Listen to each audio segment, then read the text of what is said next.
তোমাদের কাছে আমার সাথে ঘটে যাওয়া একটা কাহিনী শেয়ার করতে চাই।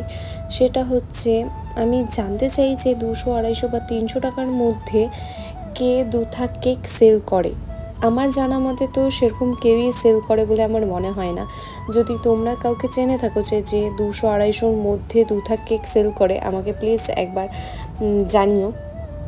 এই কথাটা বলার কারণ হচ্ছে, একজন মহিলা আমাকে হঠাৎ কল করে বলছে যে তোমার কাছে কি দুথাক কেক পাওয়া যাবে কি না। তো আমি নর্মালি বলেছিলাম হ্যাঁ, কেন পাওয়া যাবে না, তুমি কেমন নিতে চাও বলো।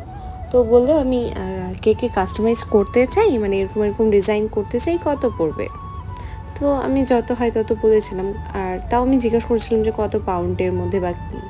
তো আমি সবচেয়ে কম মানে 1.5 পাউন্ডের মধ্যে বলেছিলাম যে এত পড়বে। তো উনি বলছে না, আমি এতর মধ্যে তো বলছি না, আমি আরটু কিছু কম। আমি বলছি ঠিক আছে, কীরকম পাউন্ড বা কেমন টাইপের নেবেন একটু আমাকে বলে ভালো হয়, আমি ওই হিসাবে প্রাইসটা বলতে পারবো বা কম বেশি করা যাবে। তো উনি আমাকে হঠাৎ বলছে যে 250-300 টাকায় কোথায় শুনেছে যে দুথাক কেক পাওয়া যায়। সেখানেই দেখতে দেখতে ওরা আমার কোন ভিডিও দেখেছে, তাই হচ্ছে আমার নাম্বারটা পেয়েছে বলে আমাকে কল করেছিল।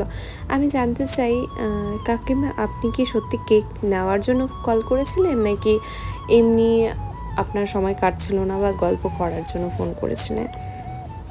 তো আপনি যদি এরকম করে থাকেন প্লিজ, আর আমার সাথে করেছেন আর কারোর সাথে এরকম করবেন না। আর এত কম দামে কোথাও দুথাক কেক পাওয়া যায় বলে আমার মনে হয় না।